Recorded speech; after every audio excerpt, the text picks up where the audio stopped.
Welcome back to Las Vegas, Nevada, the 2013 World Series of Poker Main Event Championship table. The action has been moving just about as fast as that time-lapse photography from downtown Las Vegas. Let's go down to Kara Scott right now as this final table telecast presented by Wild Turkey down to 6 players. Kara with our 7th place finisher. I have Mikhail with me now. We spoke yesterday before play started, and you said that you really wanted the experience of coming in and at least getting a few hours of play on the final table. So let's talk about that experience for you. Yeah, I definitely had that experience. I played maybe for 3 hours. But, yeah, a lot of noise. But, yeah, you know, it could be a lot worse. When I saw Newhouse double and Benefield double, it was, yeah, oh my God, I never want to be 9th. And at least I came in 7th, you know, and this, I think it was a cooler. I couldn't help it, and yeah, it had to go in. And it was a great ride, a great experience, and yeah, of course you want to win. And you've done this here as a new father. You have a 7-week-old child. Your girlfriend's here on the rails. So was it special to have them here to watch this? Yeah, I think, yeah, for sure. And the experience with all the friends and the family is something I wish for everybody. It's so much fun to be in the picture for a couple of months. It's crazy. It was all fun. We've lost another player here at the World Series main event. Congratulations to Mikhail Bermelhaus as he will take home over $1.2 million from this year's main event. J.C. Tran right back in action, a raise to $1.1 million. You see the chip counts at the top, the payouts of the eliminated players on the upper right. In 10 minutes, we're going to go one? No. So all the breaks are going to be 2 minutes? Or? Sylvain Loosely, the short stack. Almost $10.5 million to begin the hand on the button here. Well, you got a few chips. You can probably stand. No. What's the next break? And there's a call. This is very interesting. I mean, he's calling 10% of his stack to see a flop. And we've seen him slow play big hands many times leading up to this final table. He even limped with aces on the button just a few rounds ago. Big blind Amir Lehavat now thinking very seriously about maybe putting more pressure on Loosely here. What's it, 1.5? But we're shy. Here we go, so that we understand what happened. We have a raise here. Right. He's 200 shy, that's all. Okay, but did he say raise? He did not, but he threw, it's over half. Okay, he didn't say raise. Correct. So Loosely put out more than the call. It's over half, though. Yeah, but it's multiple chips. It's multiple Less chips than a full raise. This is almost like calling right here, basically saying right here. Director Jack basically, one is enough to cover, right? So, correct. Okay, so one is enough to cover, so yeah, we're going to make it 1.7. Correct. You owe me 200,000. Wow, that's kind of a technicality. I think Loosely meant to just call and accidentally raise. Now, if he was doing that with a big hand, this has really worked out to his advantage. All right, so Lehavat out of the way. Tran needs 600,000. Now where Loosely's from in France, you have to double the previous bet. Here you just have to match the previous raise. Right. I mean, this is just some free information for JC. So a mistake by Loosely has more of his chips in the middle, perhaps, than he wanted, and he got a call from JC. Now the flop. Loosely with position here on the button. 2 diamonds, 4-9 tray. Check from JC. He wants to see what Loosely's up to before he commits more chips.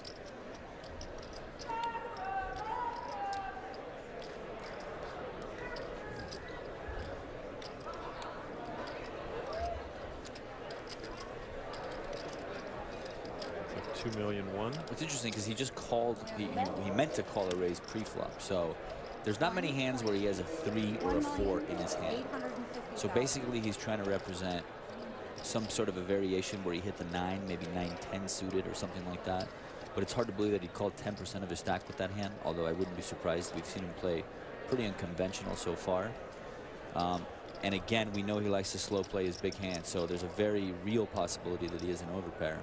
Yeah, and that raised some red flags in JC's mind as Loosely had the big hand. Yep, I mean, he's just, you know, I think that when you have a big hand, once in a while you kind of want to mix it up, and he seems to only want to slow play his monsters. All right, well, let's take a look at the Wild Turkey final table payouts. We've had 3 of them so far. The most recent, Mikhail Bremwahouse cracks the $1 million barrier for our November Niners. The next player to go out earns $1.6 million. And then things start getting very interesting. Third place, $3.7 million. 5.1 for second place. The beautiful gold bracelet, and $8.3 million for our champion. And every time a player's knocked out, it does change the nuances of the game. Six-handed play is what a lot of players at this level love to play. Six-handed. Right. I mean, there's actually tournaments where you play six-handed the whole entire tournament. There isn't many of those for seven-handed. And so obviously values go up and everything changes just a little bit more than seven-handed. So you'll see a lot more 3-bets, looser play. Barber open for $1.1 million. Around to the blinds now. Lehiva in the small. McLaughlin in the big. McLaughlin has full knowledge of what Farber has been playing this whole championship table, and he gives it up.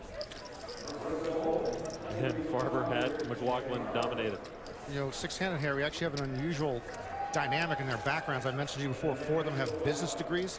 Reese, Tran, Loosely, and Farber. McLaughlin studied business and finance at Sherbrooke University, but he did not graduate, so that's a 5th person with a business background, which I believe Lehiva now has a big advantage. She has an electrical engineering degree, so it's like a left-handed bowler at the bowling lane. All of them, they all know the business mindset. He's playing the other part of the lane, yeah, so he gets an advantage here as the only non-business person at this table. McLaughlin is the one who's actually making a living in business now, too, in Quebec, using some of his knowledge. Lehiva got away from engineering.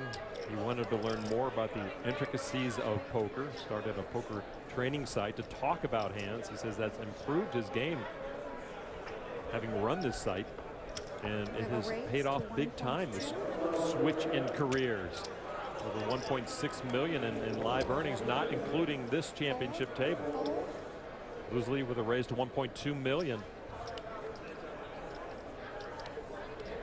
McLaughlin, the second short stack now at this table, but does have $21 million, just shy of $21 million. McLaughlin roomed 3 straight summers with Jonathan Duhamel here in Las Vegas during the main event, during the World Series. The first summer he finished 30th. The next summer Duhamel won it all. The third summer McLaughlin finished 86th. How do they not continue rooming this summer? I don't know. McLaughlin with the call from the small blind, so Loosely and McLaughlin see a flop of 9-8 ace. So again, I should tell you a lot about McLaughlin's hand because he just called out of the small blind. He knows he has to play this pot out of position, so it's unlikely he has small suited connectors. Certainly he could have a pair to try and flop a set, but I also think that's probably unlikely. Probably has 2 face cards, or maybe an ace jack or ace 10, maybe even ace queen. So, you know, you can take all those things into account, and then as play proceeds, you can kind of narrow down what he has. After McLaughlin's check, Loosely committing more of his small stack. $1.4 million. 1.4. And that ace. I mean, if McLaughlin had an ace, he's pre-flop. A little more active with it. Pocket sixes for Loosely. King Jack missed for McLaughlin. And so Von Loosely will stack some more winnings. And McLaughlin now under 20 million, and he is just one example of a tremendous summer at the Las Vegas World Series of Poker that Canadians have. 10 bracelets so far. They can still win their 11th. Biggest win from Canadian Benny Chen for almost 1.2 million. And you see what the main event win does to your tournament standing. Of course, Negreanu, Jonathan Duhamel ahead of him. Negreanu won 2 bracelets, not here in Las Vegas, but 2 World Series of Poker bracelets. one at Asia Pacific, one in Europe, just outside Paris. And Mark Etienne trying to follow in his footsteps. Yeah, Canadians, I've mentioned before, they're the new Texans of No Limit Hold'em. It's amazing their success. The 12 bracelets, including Daniel's 2 overseas. And some people think they have an advantage now, certainly over the U.S. market, because most U.S. players can't play online and they just don't get as many reps in. So the rest of the world has maybe caught up or gone beyond some of the American players because they can play online. It's true. I mean, practice makes perfect. The more you can play, the better you get. And so when you can play thousands and thousands of hands on the internet, it changes everything. Reese with a raise to 1.1 million. That's why we have to call our legislation and get laws passed to have legalized online poker in the United States, not just Nevada and New Jersey. There, I've said my piece. Your piece makes sense. McLaughlin with a button. Have a call? Makes the call. Call? Folded to Jay Farber. Farber, the second biggest stack, folds. And so we're heads up. It'll be Reese, the big stack, against the number 5 ranked stack. Mark Etienne McLaughlin, 8-7-9, 2 hearts. There's a hold'em flop. A check from Reese.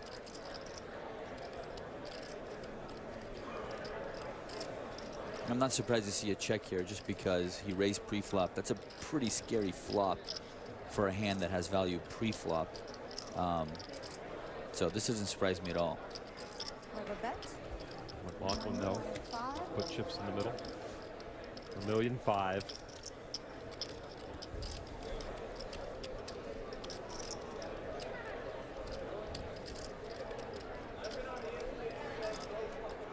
And I think that McLaughlin is betting this flop close to 80 to 90% of the time, just because his opponent showed so much weakness on the flop. So Reese gives that up. He gives up a big jack, but McLaughlin with the, the big ace, and McLaughlin with a bigger ace. And a smile on the Canadian's face, and he's picking up chips once again. Good thing. Let's go down to Kara Scott, because there is some history between both of those players in that hand. There is indeed some history between them, and poker is a game where any information you have on your opponent is invaluable. Now, these two actually sat together last month at an event at the World Series of Poker Europe, and in one hand, Ryan Reese told me he called down every street, including a bet on the river worth 10% of his stack with absolutely nothing, just to see what Mark Etienne was value betting with. So we'll have to see if that continues to pay off for him. It could be an expensive habit. that's a very expensive habit. So Reese folded. Tran with the button in this hand. Blinds at 300, 600,000 now with a 75,000 chip ante. Price of poker is going up. It raises to 1.2 million, a minimum raise. Long way from the early days of the main event. $1.2 million is a min raise. Lose Lee, whose stack got fewer big blinds in it with the bump up of the blinds. But will take it with an early raise. Ace king for Amir. Lose Lee folded a weak ace. You mentioned how Amir started playing poker, a lot more poker after he started an online chat site. And he became quite proficient online, was not happy when, as Antonio mentioned, the U.S. no longer allows online poker. And when he won his bracelet in 2011, Amir had the Israeli anthem played, both to honor his country of birth, but also, he said, to protest the unavailability of online poker here in the Always U.S. gotta ask him, you mad, bro? He does have big wins online and, of course, live. You mad, bro? Well-rounded. He generally just plays tournament poker, not cash games. Amir Leavat, a tournament specialist, and it is paying off handsomely. I feel like JC's been kind of cold. He hasn't really had many big hands so far. 1.35. JC. Got 1,350,000. With a raise to 1,350,000. That's exactly what it costs per orbit. So every 6 hands, you're committing 1.350. And does it with Jack 4 suited. But he's J.C. Tran, so a lot more behind that raise than a lot of people.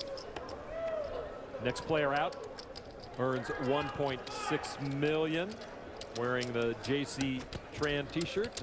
Michael Mizrachi, the grinder in the house. You know, back in the day, that's one of JC's better friends, and back in the day, like 2007, JC and two of his buddies, Grinder and Nam Lee, were just crushing tournaments all over, and fellow pro Shane Schlager called them the holy trinity of tournament poker. JC, Grinder, and Nam Lee. Yeah, I firmly believe Michael Mizrachi is one of the best tournament players in the world. I mean, I don't know if he gets a number. He wins a lot of money. He's got bracelets, but I don't know if he gets that due. Do you? You know, I don't think he does. But I know from personal experience of playing with him, he is one tough guy to play with because he never folds. He's capable of anything. And, you know, it's like those are the guys you don't want to play pot with. You don't know if he wants to go home or he wants to win the tournament. He's a maniac. He makes it very tough. Loosely with a raise to $1.3 million. Short stack. 3-bet in progress. Raising into the big stack, and there is the 3-bet, as you mentioned, Antonio. Leva now with a non-premium hand. He's got a fold. Back to Sylvain.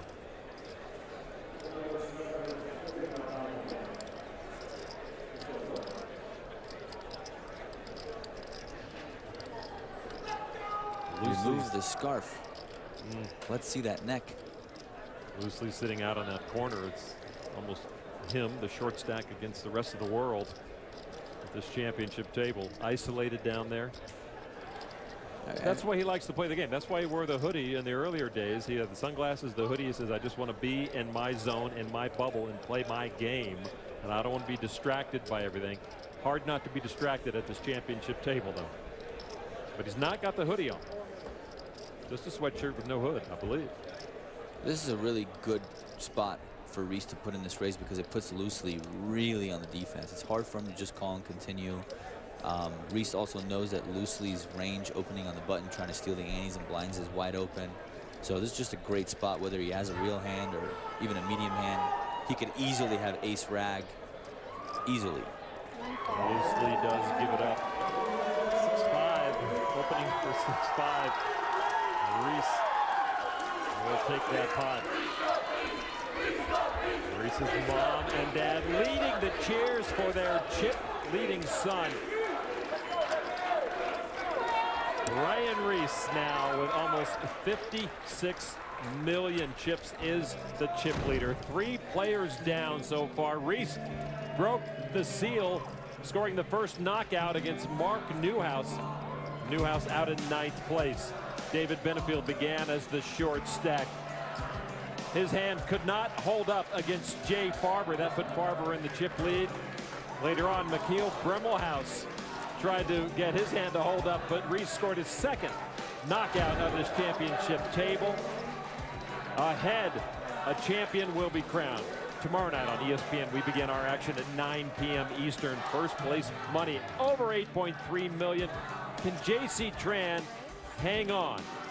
Ryan Reese, the youngest player, leads the way right now. He says he's the best player at this table, and right now, Norman Chad, he's living up to it. He could be the best player at this table.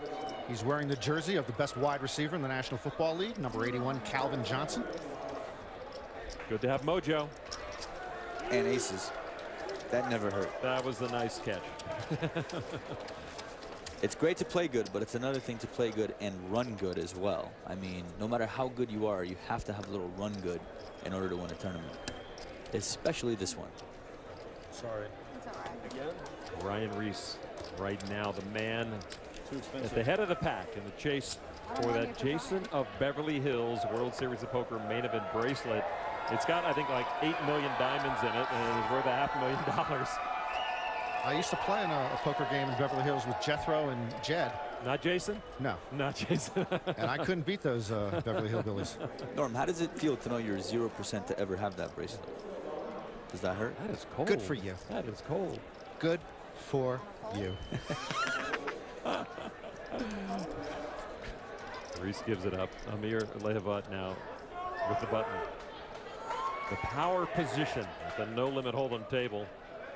Having that dealer button be last to act after all the streets come. Good place to raise. Kind of poker code, right, Norman? I don't know the poker code, as Antonio can tell you. But yes, it's probably a good place to raise. Raised to $1.2 million. Mark Etienne McLaughlin in the small blind.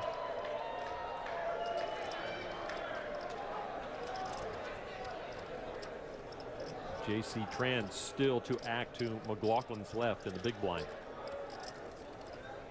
And that is a headache waiting to happen when you have Tran on your left all night long.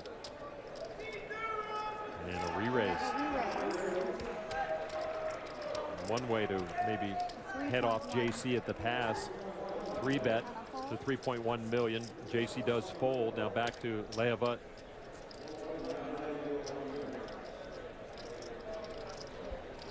Lehavat's not the type of player to come in for a 4-bet without a premium hand in the spot, I think. Mark Etienne McLaughlin knows this.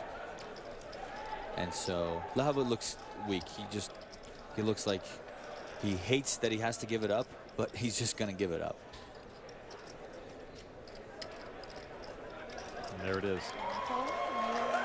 McLaughlin will take it with 10-6 of clubs. Gets Lehavat to fold ace-9.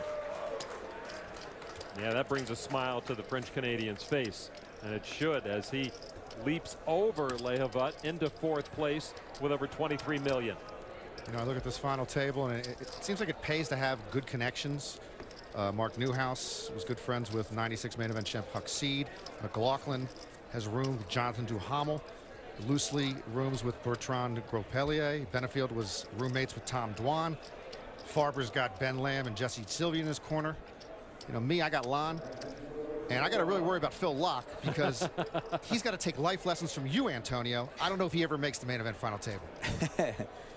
His chances are better than yours, but not by a lot. Oh, wow. Man, you're just riding that car right on back over the corpse. We'll see with a raise to 1.3 million. Lehavat folds. McLaughlin gives up his button.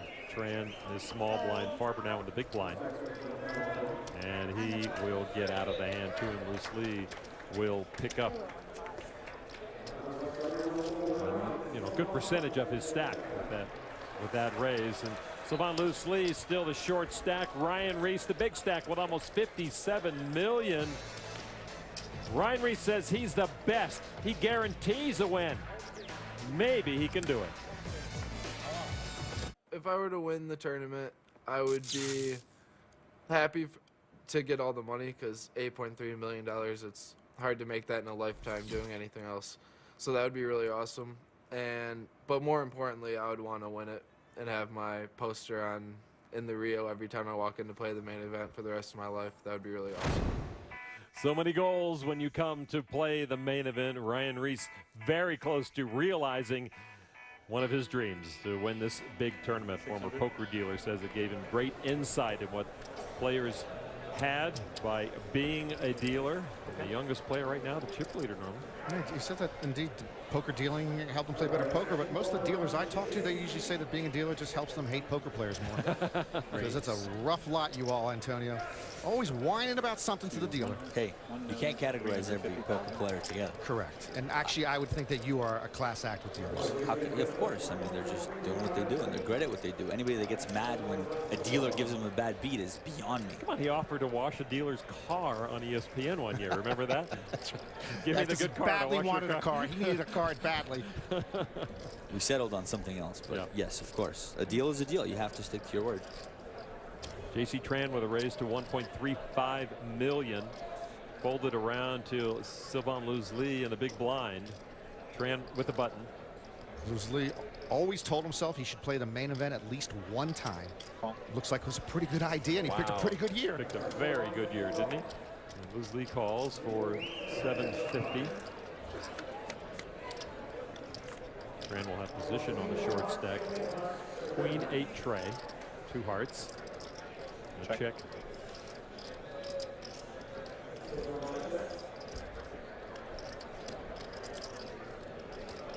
JC's usually pretty quick with his action. He knows what he's going to bet. Right, I like that he does in Hollywood. He just gets right to the point. Bet 1,250,000. $1.25 million.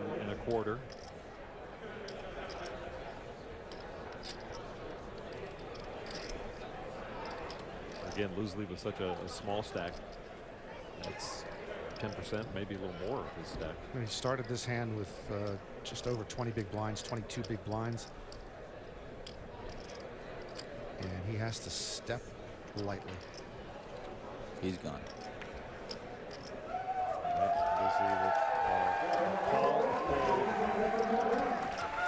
Just another great example of aggression, position, and chip Didn't matter stop. the cards JC had. Yeah, I mean, he's always going to bet the flop, just hoping that his opponent missed, and that's exactly what happened. Because the opponent will miss most of the time. That's correct. Will you give me the Poker 101. Tune in, room chat. Oh, he knows that. JC with almost 36.8 million, and he started the tournament with 38 million, and I got to give him credit so far. Again, we've seen him make raises to pick up some pots with not that strong of holdings. He hasn't gotten involved much. He hasn't had, as you said, a lot of big hands. A lot of credit. He hasn't had any really good hands, and he's just picking up a little bit here, a little bit there. Delgado, back in 09, the last player to start six-handed play as the short stack and win. And Ryan Reese, another Michigan player in that position right now.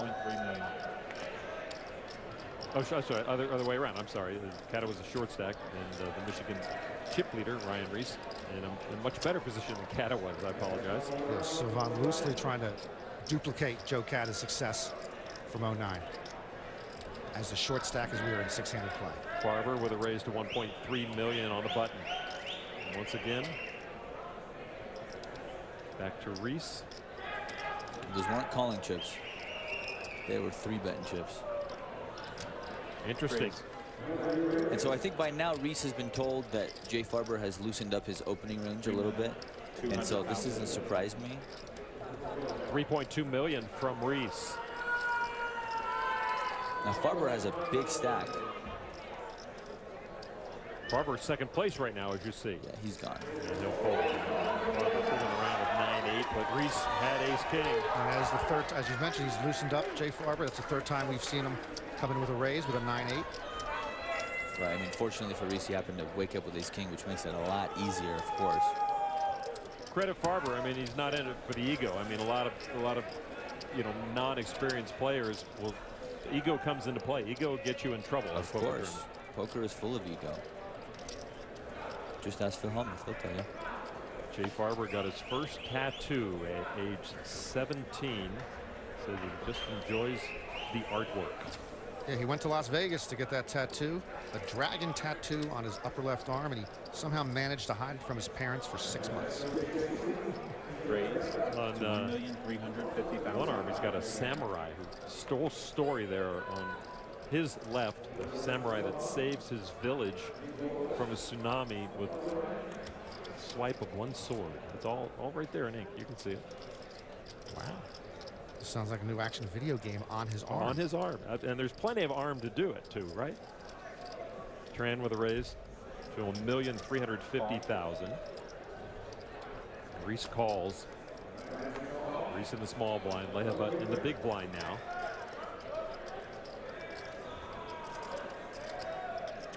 Lehabut started this championship table in second place with 29.7 million. You see, it's not been a successful run so far, though he still remains alive, but sitting with almost 22.5 million. We are very mathematical, very methodical. In fact, he dated his wife for 10 years before getting married. He wanted to be absolutely sure.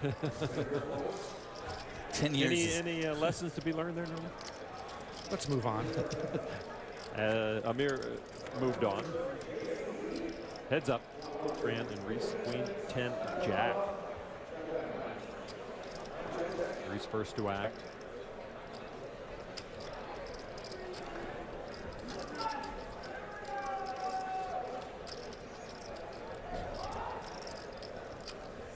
checks. Now Tran.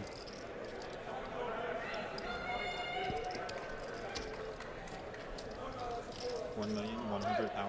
Tran continues with 1.1 million, a smaller bet than his pre-flop raise.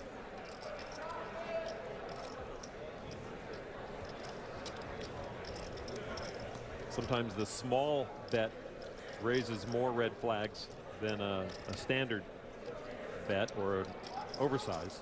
Yeah, of course. I mean, it just really just depends on the situation. Reese calls. Now remember, Reese had called in the small blind and now calls the flop out of position. So obviously he has something along the lines of that flop. Four cards to a straight on the board. Reese checked again. He definitely could have called with King 10 suited, King Jack suited, any of those big picture suited hands, and so obviously that flop would hit him everywhere.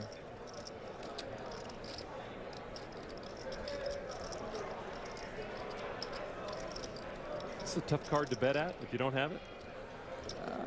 I mean, are you counting on your opponent missing that as well? Yeah, I think that there's a lot of hands that Reese can call in the small blind with a king. $2,350,000. And so this is an interesting spot for JC Tran to keep firing. Reese's fans on their feet. They know any hand against JC Tran is an important hand.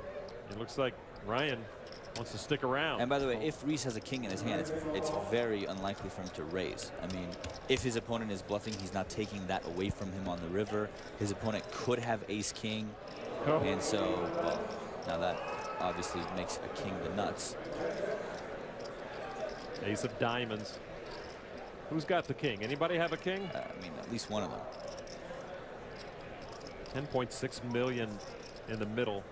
I think it's incredibly unlikely for JC to fire another bullet without a king in his hand. This could be a big swing hand. And if he checks,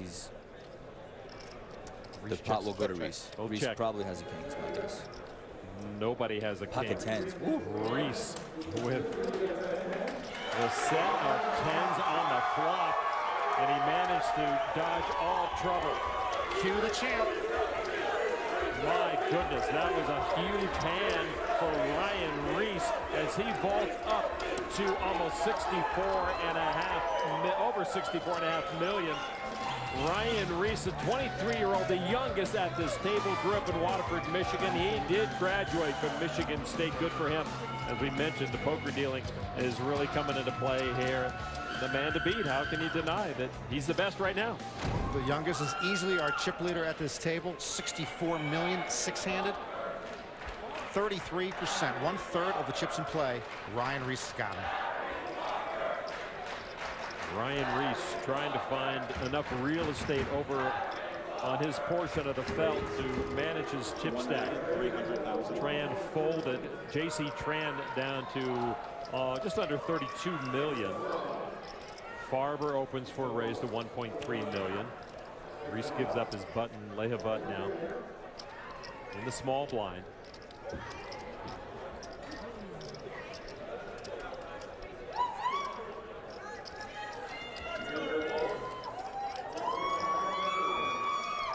Now on McLaughlin.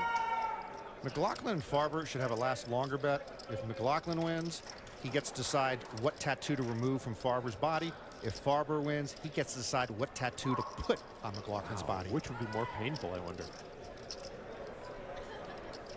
McLaughlin may want to inflict some pain right here on Jay Farber.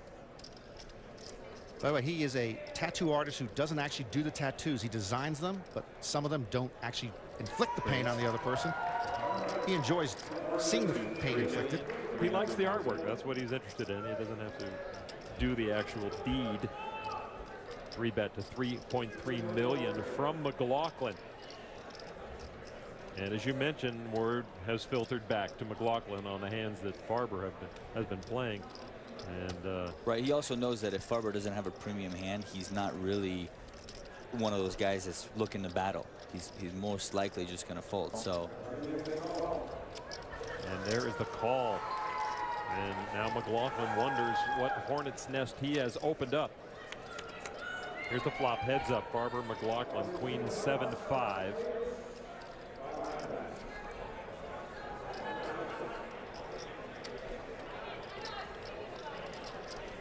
Pretty dry board.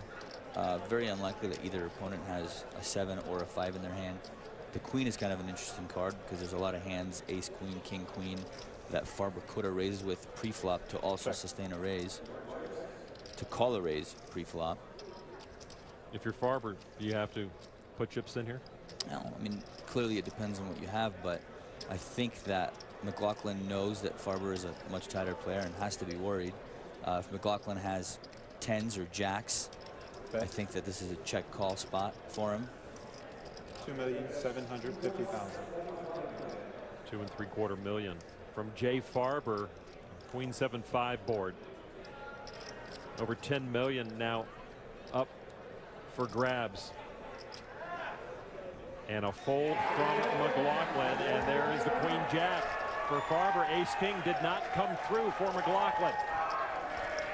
No clubs on board. McLaughlin totally missed that flop. By the way, you have to give him a lot of credit. Not only did he miss, he didn't fire a continuation bet, and he just check folded to a single bet. So, I mean, give credit where credit is due. That was a very good laydown. Jay Farber with almost 42 million coming up, of course, tomorrow night, Tuesday night on ESPN, 9 p.m. Eastern.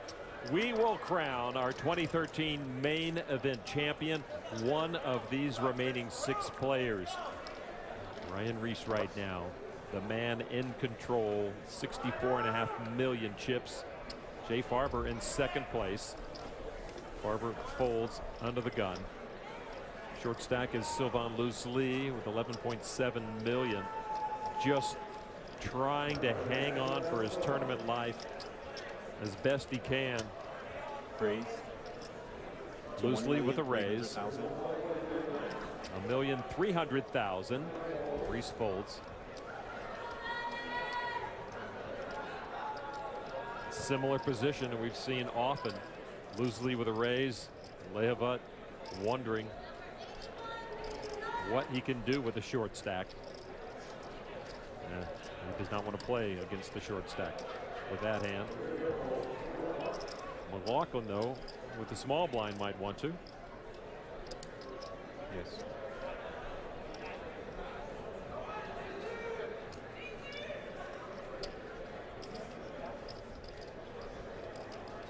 J.C. Tran in the big blind still to act.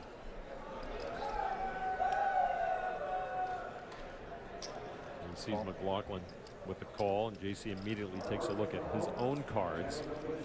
I wish he'd take a look at his own cards without his sunglasses on. I do not like the sunglasses on JC. Half the field has sunglasses on here, right? Yeah, you know, the sunglass trend. I saw the movie The Cincinnati Kid. That was a pretty big game. Nobody wearing sunglasses.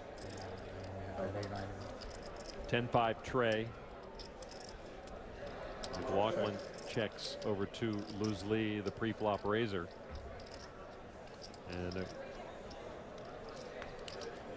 it'd be tough to believe Loosely if he put a bet out there. Yeah, I mean, it's hard to make a hand. Everybody knows that. Check, check. Turn card now. Base card is the jack of clubs.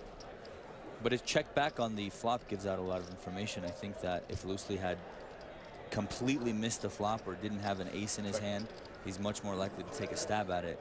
But I think that his hand obviously probably has some showdown value, or he's flopped an absolute monster. Another check from McLaughlin, and now this time Loosely reaching for chips.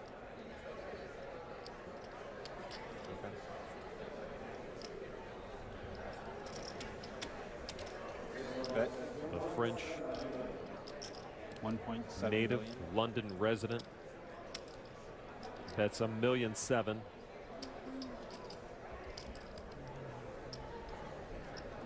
He checked back on a 10-5-3 board. Now he comes firing when the jack falls on the turn. So he's basically trying to say, I have a jack in my hand. Certainly, I don't think he would check back just a 10 in his hand. And a call from McLaughlin. A big pot building. You will get to see the whole cards when the hand is over. 8 of spades. I mean, this is a crucial hand for both players. 7 million chips in the pot, and both of the short stacks are playing for it. Big swing. McLaughlin checks the third time. McLaughlin clearly has a hand. He just wants to check it down to the river. He's got showdown value. Is loosely satisfied with the pot? Is he worried about getting check raised? Is he going to play it safe? Doesn't look that way. Okay.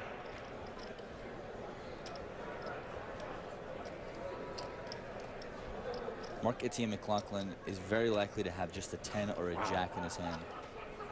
That's commitment. 3,500,000. $3.5 million from Sylvain Loosely. The check back on the flop is very interesting, and that Mark-Etienne McLaughlin is definitely thinking about that. Now, this is certainly a crucial pot now, particularly for Loosely, who has about half of his chips in the pot that he started this hand with. McLaughlin calls him here, and Loosely loses. He's down under 10 big blinds. The story's not much better if McLaughlin calls and loses. Mark-Etienne would lose a critical pot, but still to be determined.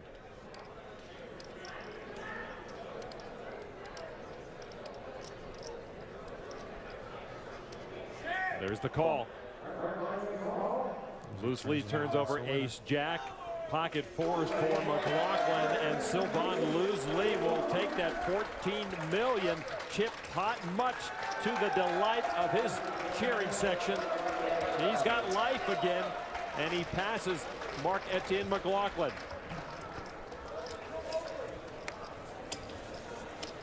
J.C. Tran more to the left. talking about his sunglasses earlier. You can show your cards a little bit more to the left. And he told Real Kid Poker, Daniel Negreanu, not going to lie, sunglasses saved me in the World Series main event. Haven't played with them in a long time, but I certainly needed them then.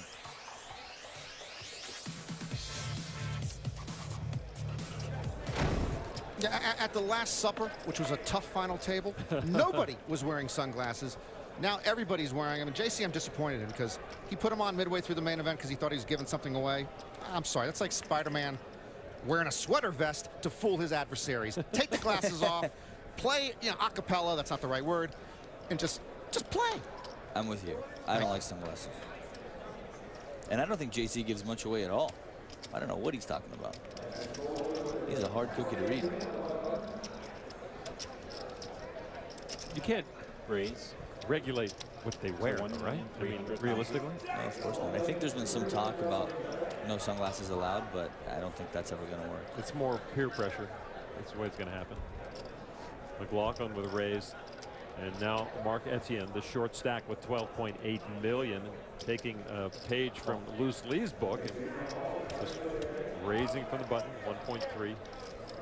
Nowhere's into shove just yet. Tran makes the call. He has enjoyed playing hands with Mark-Etienne McLaughlin.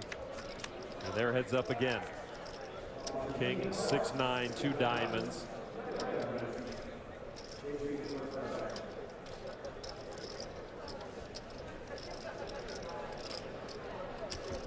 Tran with the action. Bet JC. A portion of his 31 million chip stack. 1.5 million.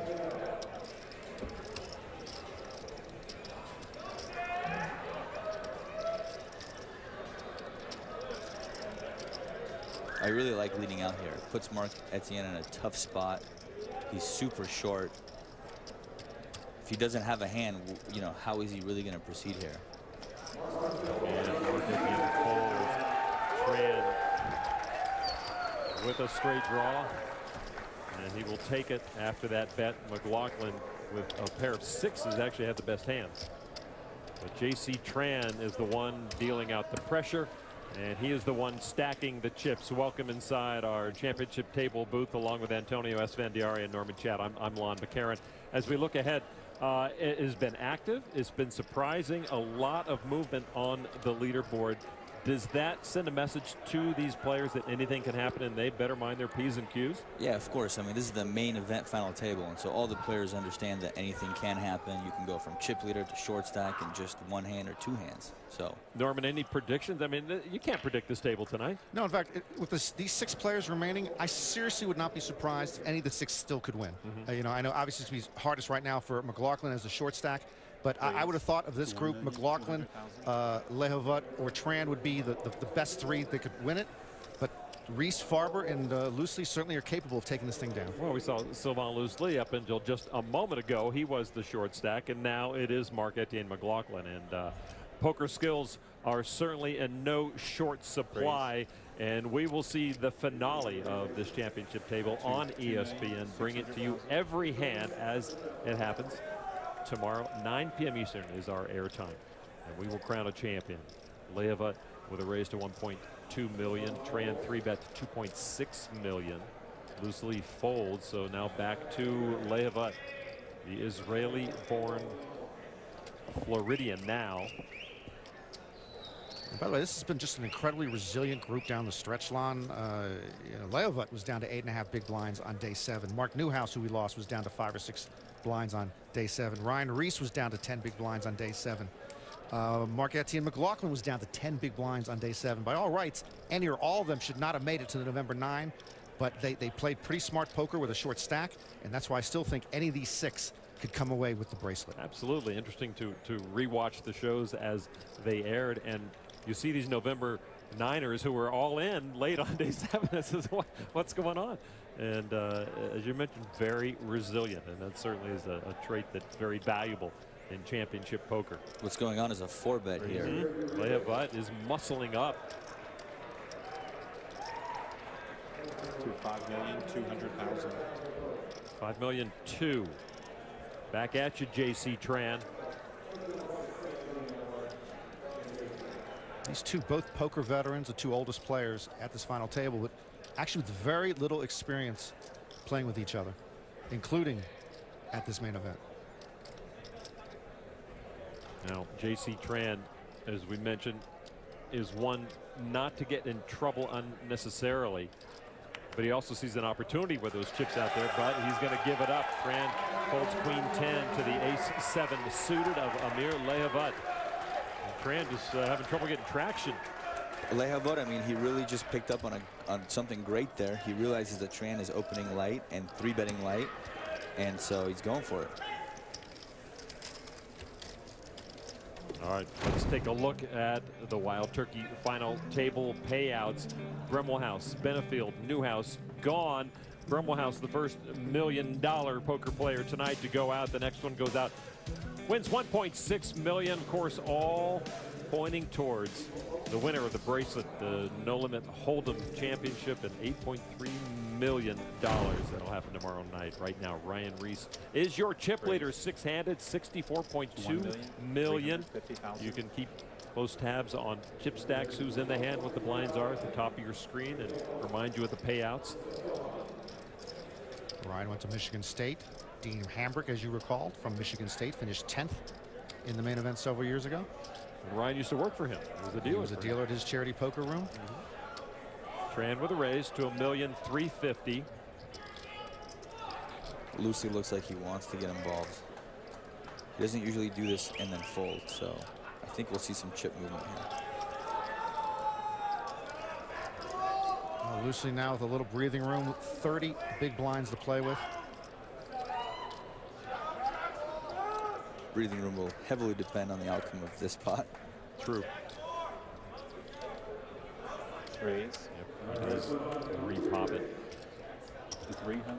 3,650,000. And a fold from Tran loosely with pocket kings. And Loosely still in position to become France's first main event champion. He actually ran into Antoine Saoud, who finished 3rd in the 09 main event, fellow Frenchman. They got a drink right after Sylvain made the November 9. Antoine told him to stay relaxed, just try to play your game at the final table. Antoine also told him to pay the check. Loosely in that very tight-knit French poker community, he said he would love to be France's poker ambassador. He's been making a living from poker for about 4 years now. He's very proud of that. McLaughlin, the one opening for a raise, 1.2 million.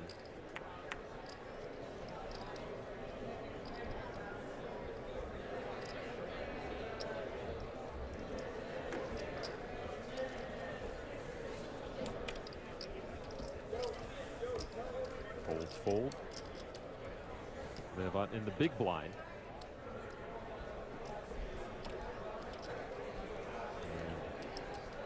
You want me to give him back to more than twice the stack of McLaughlin, but he releases and McLaughlin will take it.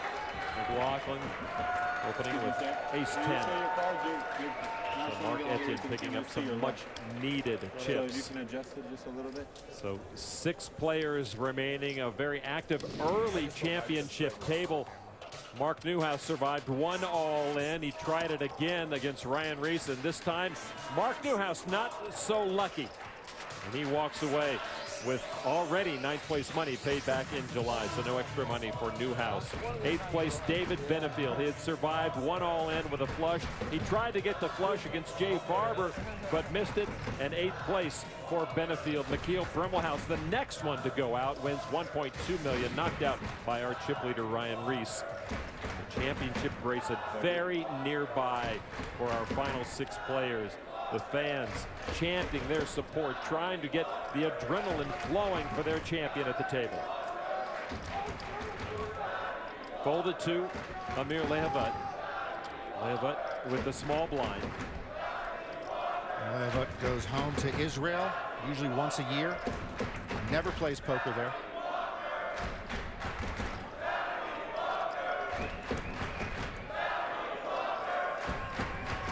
He loves that McLaughlin is super short in the big one. I mean, this really changes the dynamic of his opening range a lot. That is McLaughlin's cheering section. And they're booing Amir for the raise, 1.4 million. I don't think you hear a lot of boos in poker venues when someone raises. That's really wouldn't be a good trend. 100,000 more. There's a crucial pot for McLaughlin. McLaughlin and Lehavat, 6 ace jack, 2 hearts. McLaughlin the short stack with 12.5 million to start the hand. You can take any big ace out of McLaughlin's range. Basically, you can take it out, because I think if he had any hand ace 10 or bigger, he's probably going to come over the top given his stack size. So that's out of the equation. That's actually a very good flop for Lehavat to continue, obviously. 1,100,000. We'll learn more about McLaughlin's hand on the flop. Nope, he folds. And Lehavat will take it. So what you thought, Lehavat with a flush draw. And he just read McLaughlin correctly there. Right, I mean, it's just he has no chips. It's very hard for him to continue. I didn't touch it. McLaughlin's leaking chips. Lehavat picking up some here and there. Small wins are very critical as well. 26.1 million. And just a bet and a fold and 7% more of your stack. Do that a few times and you are sitting very pretty. Ryan Reese has been quiet in the last few hands. Short-handed poker. You expect to see winning hands that are less than premium, and that's what we're seeing. Folded to McLaughlin. He's in the small blind. And as long as he and JC are in this tournament, he'll have JC in the big blind on his left. McLaughlin calls. JC says he studied the ESPN telecast leading into here, but more not for the other players, but for himself. He wanted to see what tells he might be giving off, and he wanted to make adjustments. 7 deuce jack. I thought he was training to be a broadcaster maybe in the future.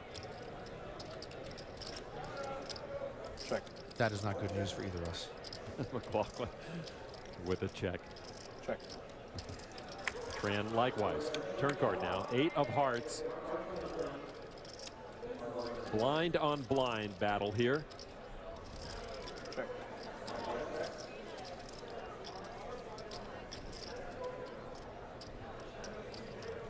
Not going to get bet too many 800,000. back-to-back checks by JC Tran. 800,000. 800,000.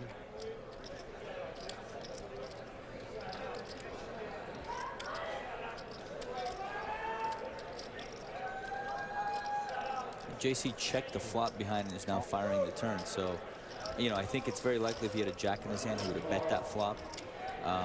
So basically, he's trying to say that 8 hit my hand some way or another. Nothing else really makes any sense. You see the king of clubs. Check. McLaughlin checks again.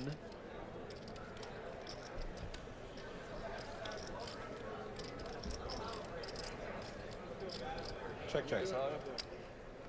An ace for McLaughlin, ace tray against queen 10, and ace high will play for Mark Etienne McLaughlin. 3.2 million into the bank. Crucial chips for him. Indeed. Crucial. I mean, that was tough. You know, he just called JC out of position with just an ace high. What's he going to do if he checks the river and JC bets? That's the real tough spot. McLaughlin cheering section with a rare opportunity to applaud, and their man still the short stack, though, with plenty of work to do after coming into this championship table in 3rd place. We're down to 6 players at the 2013 World Series of Poker main event final table inside the Penn and Teller Theater at the Rio All Suite Hotel and Casino, bringing you this action virtually live tonight on ESPN. 2 tomorrow on ESPN. We will crown a champion. And the OJ chant from the Las Vegas local supporting Jay Farber. One of my favorites. He brought a smile to his face. Farber sitting with 40 million chips in 2nd position. Just playing solid poker, playing premium hands most of the time.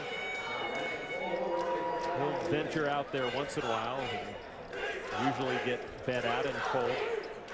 Indeed, Antonio, it's a good advertisement for playing solid poker again. I mean, Jay Farber's done that most the entire way coming into here and tonight, and it's led him here. I know you got to hit cards and get hands if that's all you're going to do, but once in a while, it'll net results.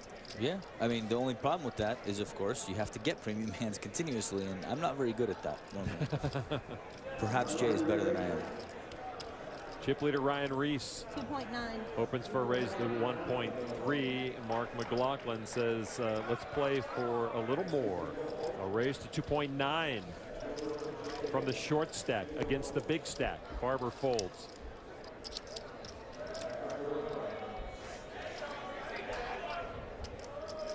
And Reese will give it up, and McLaughlin is getting busy.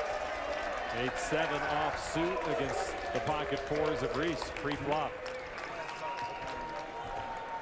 McLaughlin's playing some poker now. Yeah, I mean, it's actually a good spot. He's got 13 million to start the hand, so he's risking 3 million, but a lot of times his opponent is just going to fold, and if his opponent raises, he can just easily get away from it. So he picks up a lot of chips by making that move. It's courageous, don't get me wrong, but I like it. You're surprised that the pocket 4s of Reese folded then that spot? No, I mean, Reese knows that Mark McLaughlin is short, and so he's not really getting enough value to call and try and flip a set. And so what happens when you call with 4s out of position? A lot of times you miss, and then what? You still probably have the best hand, but what are you going to do? You're just going to lead out, or you're going to check call when 3 overcards come? It's kind of, you have to either ship it or fold it, I think, and I don't think that he wanted to ship it, clearly. Reese under the gun, folded. 1.2. Levitt raises to 1.2 million.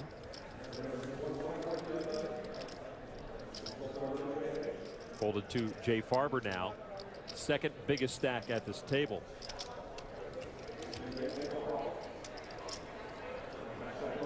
And there's a call from Farber for 900,000 from the small blind. Loosely gives up his big blind. So heads up Farber and Leheva. you see the names in yellow indicate the players involved in the hand. Queen, ace, 6, 2 hearts.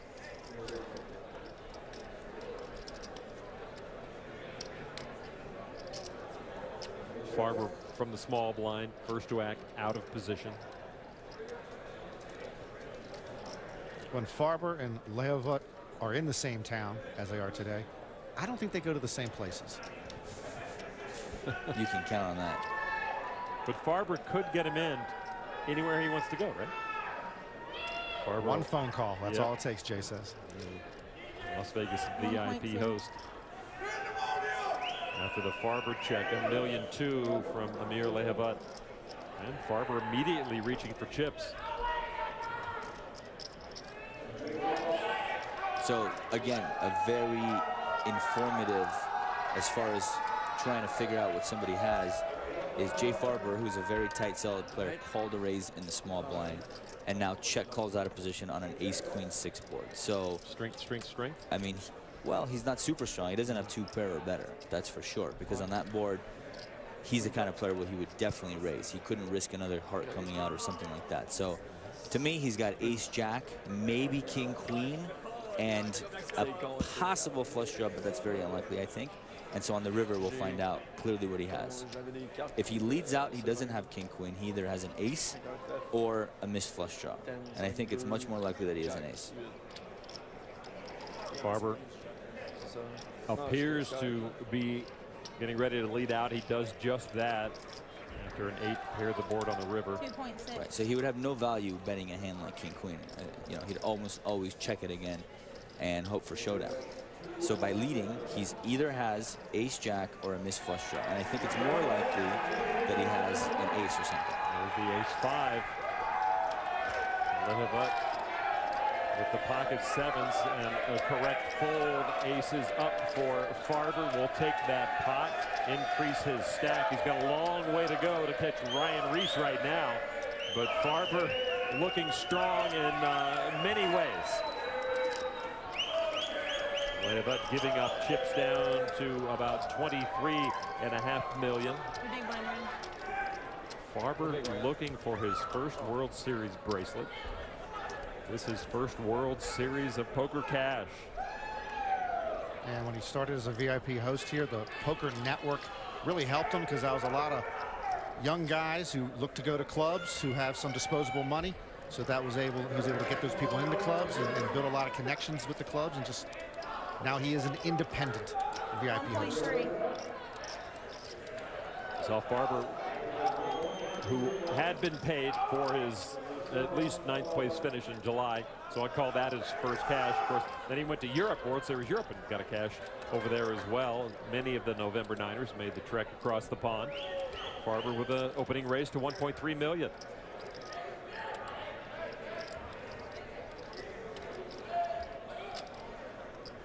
Now Sylvain Loosely, the former short stack, with almost 20 million chips to work with. He started this championship table with 19.6 million. 3,650. And there's the 3-bet to 3,650,000. Loosely doesn't come across as super strong to me right now.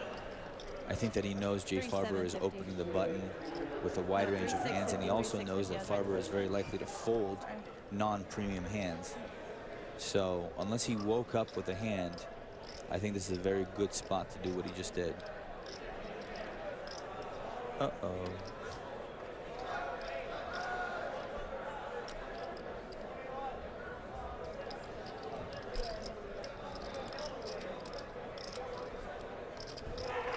There's the call. Do the French say uh-oh? Well, Luce has got to be thinking it if he doesn't have a big hand, because he might have had the exact analysis you had on Farber and hoped for a fold right there. Right, and he knows he probably has to lead on the flop just in case Farber misses and see what happens. Now, it's very likely that Farber could have 2 overcards, and on this flop is just going to give it up. Guess we'll find out more as the hand progresses. Loosely first to act on a flop of 7-10 tray, 2 hearts. Sylvain, like me, has found that male pattern baldness is no obstacle to success. There's over 8 million chips in the pot. This is a very crucial pot. So this is standard. I mean, you know, the guy that raised pre-flop is always going to raise a bet on the flop just in case his opponent missed. So this is to be expected. Now, if Farber calls. 3.6. Again, that's a big Well, yeah, we'll also learn a lot more about Loosely's hand on the action that's pending on the turn. So Loosely with more than half of his chip stacks in the middle now. No, he doesn't have anything. I don't think either player is really strong. Both with king, queen. And Loosely takes it down with the aggression, getting Jay Farber to fold. Again, another prime example of how aggression wins. They both have the same exact hand, and the aggressor takes the money.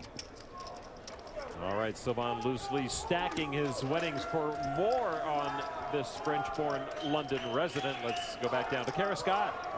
Sylvain only recently found out that his last name, Loosely, also means lucky in some parts of France, and he's hoping that that bears fruit here. Now, before this, he was primarily a cash game player and online, so he's been working intensely with French tournament pros and live pros, Davide Katai and Ludovic Lacaille in the interim. They've been helping him with some things that are specific to live play, including wearing the scarf to hide some tells, and he's also been looking at ways to improve his short stack game and maybe even to capitalize on his image and what people might think of him from the play that happened in July. So keep your eyes open for that. I want to see the Jester's hat. I wonder what tells with that cover up, do you think? D, none of the above. Yeah, true. Well, things are working for Sylvain Loosely right now. He is into fourth place, almost 24.5 million. Remains in fourth place.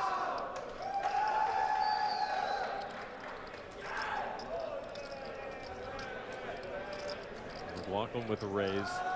McLaughlin down to 15.2 million. Loosely getting a little steam in the engine. Makes the call. And now the big stack. Ryan Reese.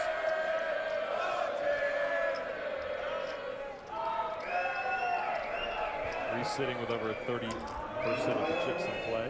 And the big stack has been on sabbatical on recent hands, waiting for a better spot than he's seen. Yeah, but gives up his hand. McLaughlin now. And the methodical Canadian will noodle this one out.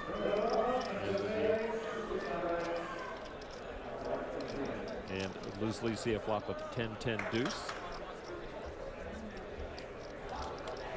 McLaughlin first to act. Loosely has the button. Paired boards can be so dangerous. They're great to lead at because, you know, most of the time your opponent has none of that. 1.4. $1.4 million from Marc-Etienne McLaughlin. Loosely, who's had a nice little rush here recently. His confidence is up. His chip stack is up. And with a flourish, he makes the call. So this is what you call, well, a float if he has nothing. That's just when you call on the flop just to try and take it away on the turn. So it's very likely that Loosely has nothing and is just calling to try and take the pot now if his opponent checks here. Check. And Loosely followed through. If he has a hand like ace queen or ace king, obviously he's going to call the flop, but I think it's more likely that he's going to check back the turn because he doesn't want to get raised and now have to play a hand with just an ace high when he thinks he has the best hand. So I think that in this particular situation, it's more likely that he either has a 10 or he has total squadudo. The correct word, sir, is squadouche. Squadouche. Squadoodle is some type Improvise. of Persian version of the word that we don't accept. He could also have a medium pocket pair, but I think that if he had 7s or 8s or 9s, we would have heard about it on the flop. So each commit 2.2 million. The pot builds to almost 11 million. And by the way, I wouldn't be shocked if Mark-Etienne McLaughlin played a 10 this way. Let out, check called the turn. It's very tricky. This is huge for Mark-Etienne, who started the hand, as you see, with 15.2 million, 11 million in the middle. He checks once again. He check called the turn after leading out on the flop with the paired board. So if Loosely has an ace in his hand, I think he's almost always going to check behind just because he has showdown value. But I don't think an ace is really good in this spot. I think it's good for maybe a chop. 2 pair on the board, as you see. Yep.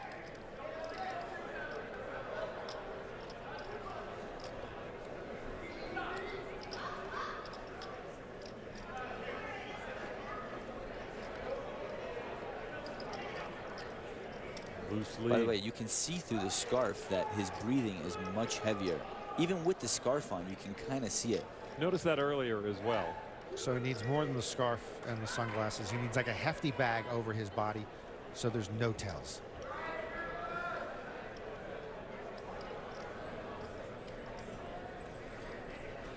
Big stack of the big chips does Sylvain Loosely. Wow, and the plot thickens. 4-8. 4.8 million. Now McLaughlin in a pickle.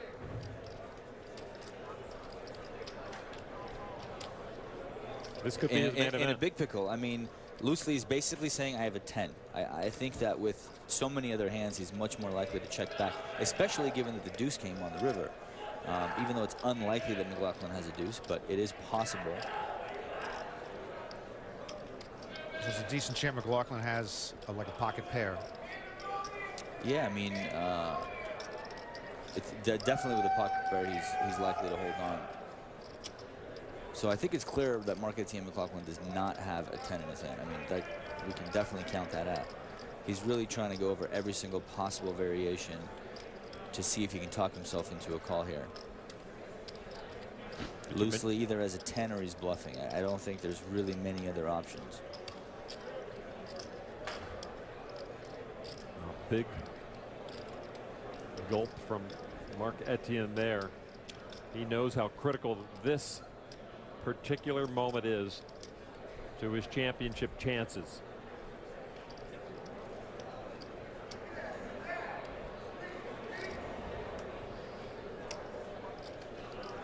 I'm surprised no one's trying to talk to anyone. I mean, if you get Loosely to say anything right now, I think it's a lot of information.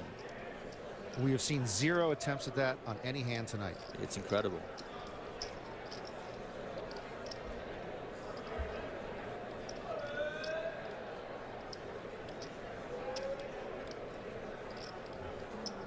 It's funny, the way Loosely called on the flop, it kind of was like, oh yeah, I'm going to call it 10-10 deuce. Right. You know, I think there's a chance he might actually have a 10 in his hand. Well, McLaughlin led out on the flop, 1.4 million, and he does fold here. Loosely had the trays. Ace-King falls by the wayside for McLaughlin. I wonder if Loosely thinks he was bluffing or if he was value betting. I think he thinks he was bluffing. So, Sylvain Loosely's rush continues. Mark-Etienne McLaughlin's slide continues as he's down to 10.4 million. And Loosely into third place with 30.5 million. We're coming up on the break pretty soon. Marianella and Phil Hellmuth will detail some of the hands we've seen go down. J.C. Tran is, yes, a super Sacramento Kings fan, makes no secret of it. We'll delve deeply into that. Marianella and Phil Hellmuth coming up on the break. Marianella didn't marry Phil Hellmuth during the break, did it? It's not Marianella and Phil Hellmuth, is it? No. Oh, okay. No. That kind of worried me. Marianella Pereira is her name. Thank goodness. Phil Hellmuth. Farber with a raise to 1.3 million. Marianella working on her Liza thing, though, trying to do the one name. It's a beautiful name. It is, indeed. Worthy of one name. We're getting no takers so far. No rest for McLaughlin, but he will sit this one. I know, I was just thinking, I'm like, I know you have to see them. It's got to be ridiculous. We're going on break. Your food is set up in the green. Farber will take that last hand before this break. We're going to take a 15-minute break. Let the players do likewise. It has been a most interesting championship table so far. 9-handed down to 7-handed, now down to 6-handed. Back with the break right after this. Welcome back to the Rio for continuing coverage of the World Series of Poker main event final table. Last year we played over 18 hours of poker. We'll see what this year brings. 6 players remain, $8.3 million to the champion. Here inside the Penn and Teller Theater, it's electric as the various rails try to will their player to the title. Joining me on the set 24 years after he won his main event title is Phil Hellmuth. A very interesting couple hours of play, to say the least, and we'll get to that in a minute. But first, let's take a look at where we stand. Let's take a look at the leaderboard. Ryan Reese, really living up to his name, Reese the Beast, has been absolutely amazing this final table. A lot of aggression from the youngest player at the table, sitting with 60.5 million in chips on top of this leaderboard. And McLaughlin, how unlucky has he been? I mean, it's been kind of ugly. But let's talk about Reese for a second. This guy, if this were a fight, basically, a heavyweight fight, he hasn't been punched yet. All he's done is hit his opponents, land punches. I want to know, and all his timing's been flawless. I mean, Absolutely. He's had good cards, he's made good moves, great raises. Let's give him credit. But I want to know what happens when he gets punched. Some of these guys are really, really good in the lead. They take one punch, they're down on the canvas. So when times get rough, yes, can Reese hold it together? That's what I'm looking for. Well, let's talk about that really big hand between Reese, Lehavat, and McLaughlin. We're going to be digging into the data here using a billion-hand database that compares a current hand to historical hands. We can analyze the hand, street or action, a couple different ways. Luck, skill of a player, range or possible hands of an opponent, or best action in a particular spot.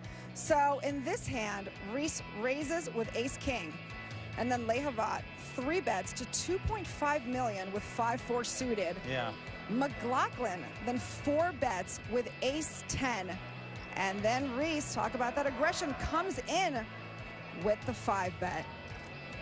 Yeah, he 5-bets to, I think, 11 million and takes this pot down. I give him a lot of credit because he has ace-king, and ace-king could be in a really, really bad shape here. In fact, in a second, we're going to look at the math, and we're going to see just how bad a shape he could have been in with ace-king.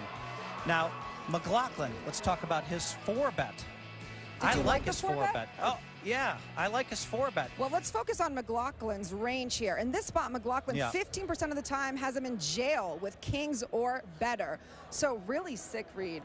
Yeah, that's right, because if Reese is wrong and he's looking at that 15% where it's aces or kings, he's just in really bad shape. And even look at the other 47% there. Yes. He's still against queens, jacks, or tens. He's going to be in a coin flip for, you know, his whole tournament. And so basically, I love his play. I mean, he just made a great read. And also, I would say that McLaughlin made a really good raise. Yes, he had 4 or 5 of spades. The viewers at home are like, what's going on here? Right. He re-raised with 4 or 5 of spades. But he had a good read on Lehavat, who had 4 or 5 of spades. And that was shown later when he re-raised him with 10-6 of clubs. So final results, we examined one decision in one hand from the previous level, analyze what hands a player in McLaughlin's shoes usually has, and we've come to the conclusion statistically that McLaughlin usually has queens or worse. So final thoughts, Phil, on this last level of play. I really like, it's one of those hands where I really like McLaughlin's play, but Reese actually had the goods. So, you know, for Reese, even though he had the goods, it's a hand that you could actually get away from. But he manned up and he said, I have the best hand and I'm going to take the pot down. We've got lots more from the Penn and Teller Theater when we come back. A closer look at J.C. Tran, family man with a passion for basketball, and he's got some skill of his own, too. Back inside of the Penn and Teller Theater here at the Rio. More of the final table coming your way. But first, a closer look at J.C. Tran. He's been around the game for a long time, ever since he turned 21, and he is one of the most highly regarded tournament players on the circuit. J.C. Tran, the most accomplished player at this table. by far. And I mean, the guy just has so much skill. Listen, it's not over for J.C. Tran. Right. He has 45 big blinds, and he's been here, done that so many times. He's going to find a way to hang around, and he hasn't had any cards yet, Mariano. Remember that, no cards. Let's take a look at his bio board. J.C. Tran, 36 years of age, 41 WSOP caches, born in Vietnam, but moved to the States at the age of 2, an avid fisherman, and we all know a Sacramento Kings fan, and 2 WSOP bracelets. You know, J.C. Tran, so calm, so collected. I really feel that this is the kind of player that has a strong feel for the game. I mean, I think he could have really done some damage to his stack had he gotten a little too aggressive and overplayed things. But he somehow kept in there with about 45 big blinds. And when he starts hitting cards, he'll get to 100 million quickly. So he's kept himself in there. He knows what to do. If he loses chips, he's going to become less aggressive. If he gets chips, he's going to kick it up to another level. All right, well, JC's passion for poker is unquestioned, and if you watch the broadcast this summer, you know he has another strong passion, the Sacramento Kings. Today we're going to go out there and play some 3-on-3, and we're actually on the official NBA court of the Sacramento Kings. Kind of show you guys the other side of me, away from the poker table. And you know, my passion is basketball. I get to watch in this arena, and now I get to play on it. So it's a pretty amazing experience. I made a half-court shot in here once. Try it again.